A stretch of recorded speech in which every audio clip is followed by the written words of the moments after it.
biasanya kalau kita perhatikan kehidupan salafus saleh, keadaan mereka dan juga ulama-ulama yang datang belakangan atau khalaf, kita dapati keberhasilan seseorang itu menuntut ilmu dari mereka itu biasanya itu karena tampak ketakwaan pada gurunya, kemudian kasih sayang guru itu kepada muridnya. Terus وكذلك إذا اعتبرت المصنفات وجدت الانتفاع بتصنيف الأتقى terus وجدت الانتفاع بتصنيف الأتقى الأزهدي أو بتصنيف الأتقى الأزهدي. Terus والفلاح باشتغال به أكثر. Begitu juga kalau engkau perhatikan, ya, kalau engkau perhatikan karya-karya para ulama-ulama terdahulu, lalu perhatikan pula manfaat yang ditimbulkan disebabkan Allah jadikan, yang manfaat yang Allah jadikan dari karya-karya para ulama itu, biasanya yang paling besar manfaatnya adalah karya-karya ulama yang paling takwa dan paling zuhud. Itu biasanya karya mereka, karangan-karangan mereka yang paling luas manfaatnya. Lanjut. وليجتهد على أن يكون الشيخ ممن له على العلوم الشرعية تمام الاطلاع. Baik. Hendaklah seorang penuntut ilmu itu mencari guru, wal yajtahid, ya. Hendaklah dia berusaha bersungguh-sungguh mencari seorang guru itu yang benar-benar menguasai ilmu syar'i. وله مأمن يوثق به من مشايخ وله مأمن يوثق يوثق به. Kok yusaku? Kok mana?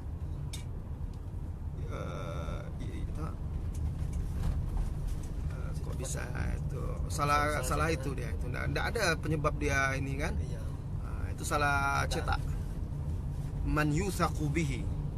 Oh ini bacanya mimman. Kok ma'man? Ini ma'man. Ma'a itu. Oh Orisa cetak ini. Makanya heran, ma'man itu nggak ada artinya sebenarnya. Ma'man itu yang terpercaya, itu salah cetak. Ma'aman. Ma'aman ya. Walahu ma'aman yusaku bihi min masyayikhi. Ulangi dari sebelumnya. وليجتهد على أن يكون الشيخ ممن له على العلوم الشرعية تمام اطلاع وله مع من يوثق به من مشايخ أصله كثرة بحث وطول اجتماع. Jadi kata dia, hendaklah seorang penuntut ilmu itu mencari guru, bersungguh-sungguh dalam mencari guru yang benar-benar menguasai ilmu syar'i, luas ittila'nya, ya. Pentelaahannya terhadap ilmu syar'i. Kemudian juga gurunya itu juga ada berinteraksi dan dikenal. Yuthaq itu kan dipercaya bersama ulama-ulama yang semasa dengan dia, atau ahli ilmu, guru-guru yang semasa dengan dia mengenalnya, mempercayainya juga. Ya, kalau ditanya guru fulan bagaimana, ustaz fulan bagaimana, syekh fulan bagaimana. Nah, dai-dai, guru-guru, syekh-syekh, ulama-ulama ahli ilmu yang semasa dengannya mengenalnya dan mengenal ilmunya, mempercayainya, thiqah bagi mereka. Nah, itu. Terus la mimman akhadha an bitunil awraq wa lam yuqrab. La mimman akhadha an bitunil awraq. Butunil awraq. Dan jangan ambil guru atau jangan mengambil ilmu dari orang yang menimba ilmunya dari perut-perut buku, artinya tidak berguru kepada ulama. Ya. Jadi sebagian orang memang ada diberikan kecerdasan, kepintaran oleh Allah Subhanahu wa taala. Namun dia tidak berguru kepada ulama, ahli ilmu. Dia berguru hanya kepada buku-buku, kitab-kitab. Nah, yang seperti ini sering salah paham dia dalam memahami, keliru dia dalam memaknai maksud-maksud ulama-ulama dalam kitab-kitab mereka. Akhirnya terjadi kesalahpahaman, terjadi salah pula dalam mengamalkan. Jadi kata Imam Ibnu Jama'ah Al-Kinani rahimahullahu ta'ala, jangan cari guru yang ilmunya lebih dominan bersumber hanya dari buku-buku dan tidak berguru kepada para ulama. Lanjut. Walam yu'raf bi suhbatil masyayikhil huddaq. Dan juga di orang itu tidak pernah dikenal berguru, bergaul dengan ulama-ulama yang terkenal pula, yang dikenal pula. Nah, ulama-ulama yang terkenal di sini maksudnya bukan tersohor namanya, dikenal ilmunya, keahliannya, kewaraannya, dan disaksikan oleh para ulama-ulama lain keilmuan guru-gurunya itu. Qala Asy-Syafi'i rahimahullahu ta'ala, Imam Asy-Syafi'i rahimahullahu ta'ala berkata, man tafaqqaha min butunil kutubi dhayya'al ahkam. Apa kata Imam Asy-Syafi'i? Man tafakkaha min butunil kutubi, ya. Barang siapa yang tafakkuh, memahami, belajar agama dari perut-perut buku tanpa berguru maksudnya. Apalagi lanjutnya? Dhayya'al ahkam. Dhayya'al ahkam, maka dia akan menyia-nyiakan hukum-hukum syar'i, hukum-hukum Islam. Baik, kita baca dulu Sebentar, ini sudah ada komen-komen beberapa orang sambil kita jalan ini dikit lagi sampai. Ada yang panjang kali. Ya, itu siapa itu dari sebentar ya. Ini sebentar kita baca dulu Ustadz, bagaimana cara para ulama-ulama dahulu mengikhlaskan niat mereka dalam menuntut ilmu sehingga karya-karya mereka sangat diberkahi? Syukran Ustadz, afwan. Saudaraku, Sufyan bin Uyainah bahkan pernah mengatakan, serta ulama lainnya, tidak ada yang paling berat untuk aku perbaiki dalam menuntut ilmu itu kecuali niat. Niat itu yang susah, berat. Dan ini menunjukkan bahwanya para ulama salaf itu sangat benar-benar memperhatikan masalah memperbaiki niat dalam menuntut ilmu. Bahkan ulama yang lain mengatakan, ketika ia memulai menuntut ilmu, kami menuntut ilmu, kami belum memiliki niat yang begitu besar. Lalu akhirnya di tengah jalan ketika ilmu bertambah, maka Allah perbaiki niat kami. Jadi menuntut ilmu adalah ibadah yang agung. Jika tidak dengan keikhlasan, maka ilmu itu tidak akan berkah. Kenapa ulama-ulama dahulu ilmu mereka diberkahi dan karya-karya mereka bermanfaat luas? Mereka telah lama wafat, tapi sampai sekarang kitab mereka dicetak berulang-ulang, dipelajari, dikaji, dan diamalkan oleh kaum muslimin karena keikhlasan. Bagaimana cara mereka menjaga keikhlasan mereka? Tentunya mereka berusaha dan berjuang untuk meniatkan diri mereka dalam menuntut ilmu itu bukan untuk dunia. Jadi Anda belajar agama, Anda memasukkan anak Anda pesantren bukan nanti biar dia mudah cari kerja, enggak.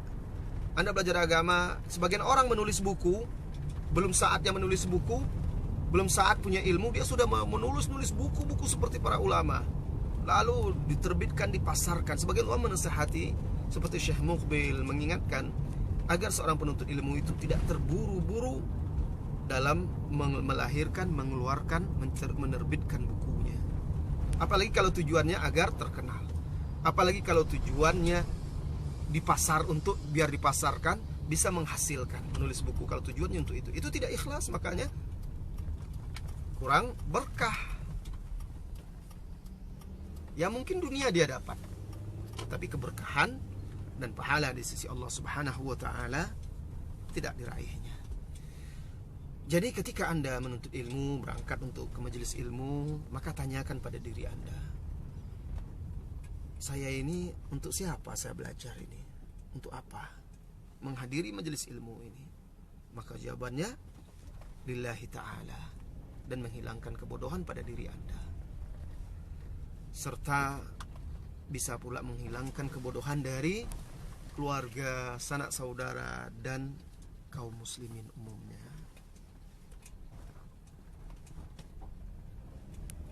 Lalu tanyakan pada diri Anda, siapa yang Anda tiru dalam menuntut ilmu ini? Rasulullah Sallallahu Alaihi Wasallam tentunya. Kemudian meneladani para sahabat salafus saleh dan ulama-ulama. Ini cara kita memperbaiki niat, ya. Allahu a'lam. Oh, hampir sampai kita. Be, jadi cukup dulu, Be. Sallallahu. Tutup kitabnya. Kita cukup dulu membaca kitabnya sampai di situ dulu. Kita hampir sampai. Taruh di bawah ini.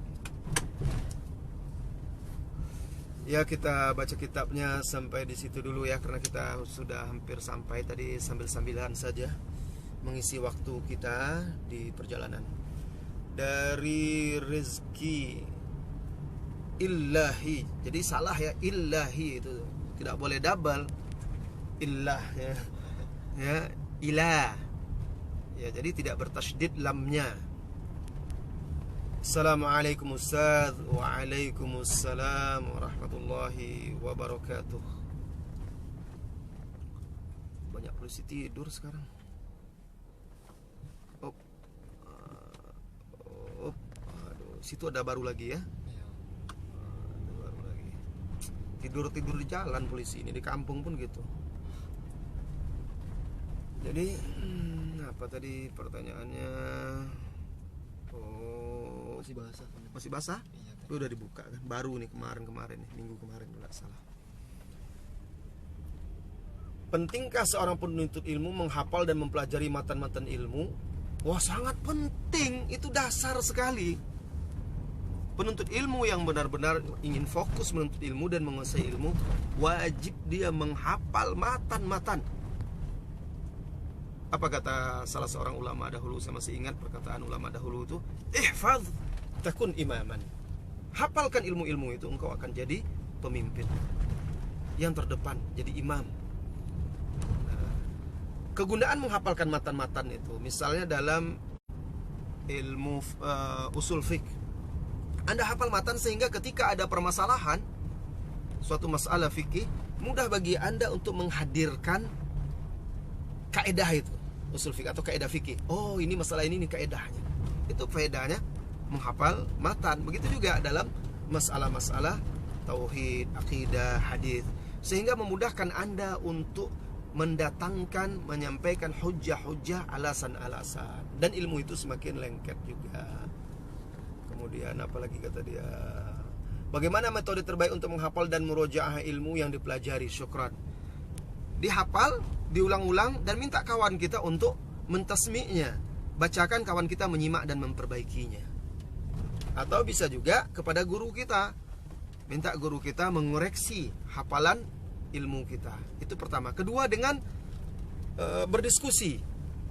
Nah, berdiskusi dengan teman kita. Coba, masih ingat nggak hafal ini? Lanjutkan ini. Seperti itu, para ulama seperti itu. Imam Nawawi itu, ketika dia ingin hadir ke majelis, sepanjang jalan itu dia murojaah, mengulang-ulang. Para ulama dahulu ketika sudah bubar majelis gurunya, keluar mereka langsung saling mengingatkan, saling mudzakarah. Nah, saling menguji kawannya, hadis ini bagaimana? Ini siapa perawinya? Ini saling, ini untuk menguatkan dan mengokohkan hafalan. Jadi dengan dibantu teman kita atau minta guru kita mengoreksi. Afan rezeki.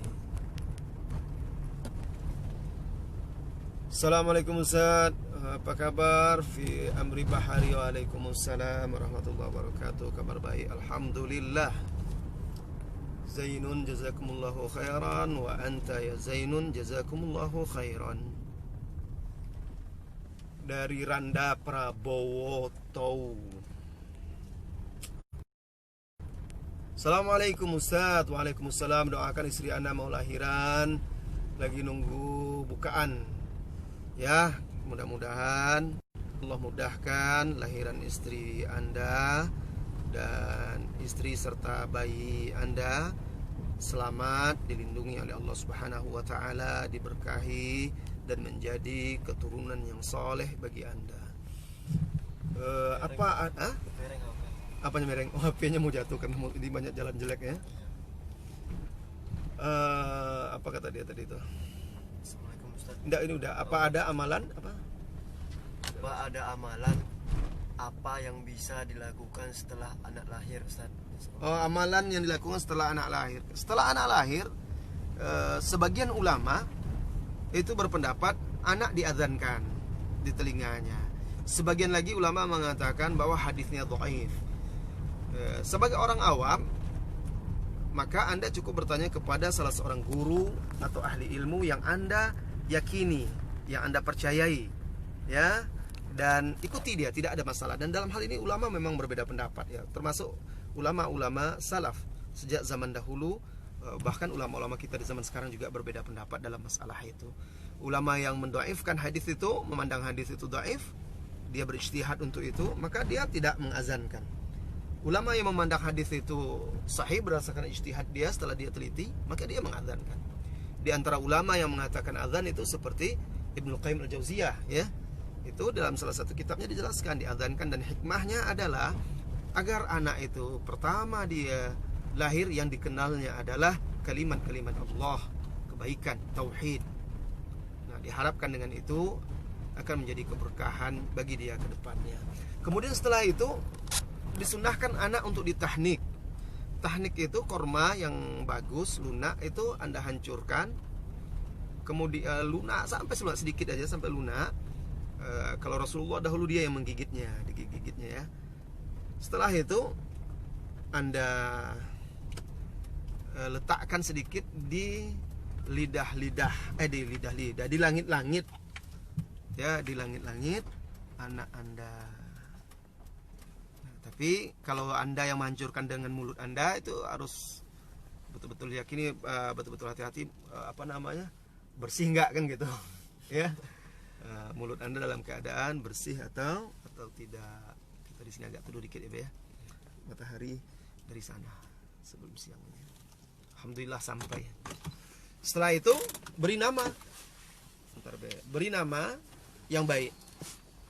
Kemudian setelah beri nama, akikah di hari ke-7. Kalau laki-laki potong kambing 2, kalau perempuan itu potong kambing 1. Dan kalau mau akikah potong kambing bisa juga di pondok pesantren, insya Allah dicarikan kambingnya dan dimasakkan di dapur pondok.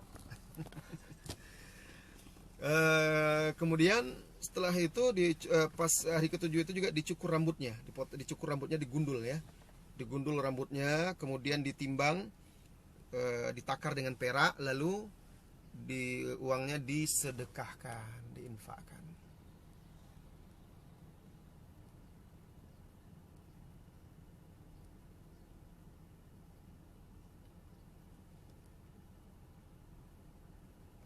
Adi Abu Khairah, assalamualaikum, ana uhibbuka fillah, ahabbakallah alladhi ahbabtani fih.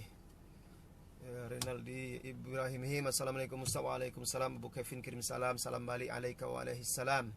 Assalamualaikum Ustaz. Kalau ibu rumah tangga dari Zainun ya, yang semangat belajar ilmu syar'i online terutama di masa sekarang pandemi, apakah lebih utama belajar untuk dirinya sendiri atau membantu mengajari anak-anaknya belajar ilmu syar'i? Yang lebih utama itu bagi waktu. Bagi waktu untuk belajar, bagi waktu untuk mengajar dan mendidik anak-anaknya. Jadi jangan dibentrok-bentrokkan, digabungkan, diatur aja waktunya. Semoga Allah memberkahi Ustaz dan keluarga, amin. Bagaimana cara menyikapi perbedaan pendapat ulama tentang fikih ibadah dalam masa pandemi Covid? Perbedaan pendapat ulama, yang ulama saya dengar tidak ada, saya baca, saya dengar dan saya ikuti, tidak ada berbeda pendapat. Ya, Renaldi, kalau yang ulama nggak beda pendapat kok. Yang ulama ya. Silakan Anda pahamilah itu. Kalau ulama mana kata Anda berbeda pendapat itu? Yang betul-betul ulama tidak berbeda pendapat, insya Allah. Amri Bahari, assalamualaikum, apa kabar Ustaz? Waalaikumsalam, fi amanillah, amin. Erik, barakallah fi Ustaz, fi amanillah. Ustaz, bagaimana cara para ulama dulu? Udah habis tujuan. Udah habis dah ini pertanyaannya, kita tutup lagi ya. Ikhwah dan sahabat semuanya, saya sudah sampai di Ibnu Katsir 2. Baik, kita saksikan dulu perkembangan masjid ya. Saya belum akan tutup, tetap akan saya live-kan ya. Kita akan lihat perkembangan pembangunan masjid, kita saksikan bersama. Sebentar saya matikan mesin mobil dulu. Kita akan saksikan perkembangannya. Udah bawa kunci itu tutup ya. Kunci nanti pintu. Kita sudah sampai di pondok pesantren. Nah, ini dia di pondok pesantren Imam Ibnu Katsir 2. Alhamdulillah. Kita akan lihat perkembangan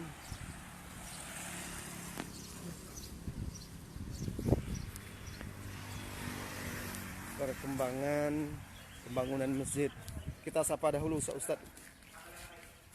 Assalamualaikum. Masya Allah Ustaz, kaifa halukum? Lagi bicara, oh lagi ada belajar. Lanjut. Rupanya lagi ngajar online Ustaznya. Kita lihat dulu masjidnya. Ini dia. Alhamdulillah, ikhwah kaum muslimin semua. Ini ada infak bata masuk ya dari kaum muslimin untuk masjid, dinding masjid ini. Kita sedang lagi mengerjakan dinding masjid ini. Ini bata yang pertama masuk sekitar 7.000. Ini lebih banyak lagi, berapa ribu kemarin ini, alhamdulillah. Nah, ini baru masuk lagi batu bata infak dari kaum muslimin juga. Alhamdulillah. Nah, ini dia. Nanti di sini. Ini kan ada tambahannya nanti ya. Iya, kita buka kan.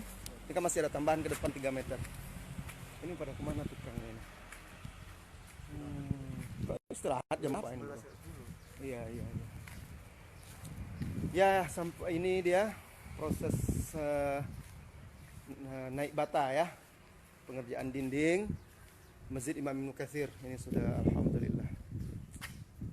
Baik. Ini yang lainnya kok belum ini. Silakan saudara-saudari kaum muslimin dan muslimat yang ingin bersedekah jariah untuk masjid ya. Untuk Masjid Imam Ibnu Katsir 2 ini bisa berupa bahan bangunan, material seperti bata, semen, pasir ya, atau keramik untuk lantai. Bisa. Tapi yang sekarang yang paling dibutuhkan dulu adalah batu bata, pasir dan semen. Bisa juga berupa dana, bisa untuk menggaji tukangnya ya. Nah, silahkan diantar langsung ke Pondok Pesantren Imam Ibnu Katsir 2 atau bisa juga ditransfer dana ke rekening Pondok Pesantren. Nah, nanti saya di kolom komentar atau yang mau tahu rekeningnya nanti silahkan saya kirim di kolom komentar. Ini dia masjid kita, alhamdulillah. Sebentar lagi mudah-mudahan bisa dimanfaatkan.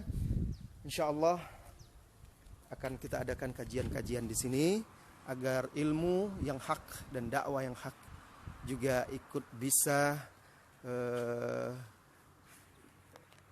diikuti oleh kaum muslimin di sekitar sini. Nanti rencananya 2 lantai, tapi kita ini dulu Zubair, kita finishing dulu. Yang bawah dulu bisa kita gunakan. Mungkin entah kapan setelah ini selesai yang bawah ini, yang isinya masjid ini, baru kita lanjutkan teras. Ya, teras ini kita lanjutkan, teras ini 3 meter. 3 meter atau 3,5 kiri kanan semua. Biar bisa untuk acara kegiatan-kegiatan, apalagi kalau buka bersama kan bisa di sana. Santri juga sambil menghafal apa semua bisa di situ. Baik, sampai di sini dulu ya kaum muslimin dan muslimat. Wassallallahu wasallam ala nabiyyina Muhammadin walhamdulillahi rabbil alamin. Assalamualaikum warahmatullahi wabarakatuh.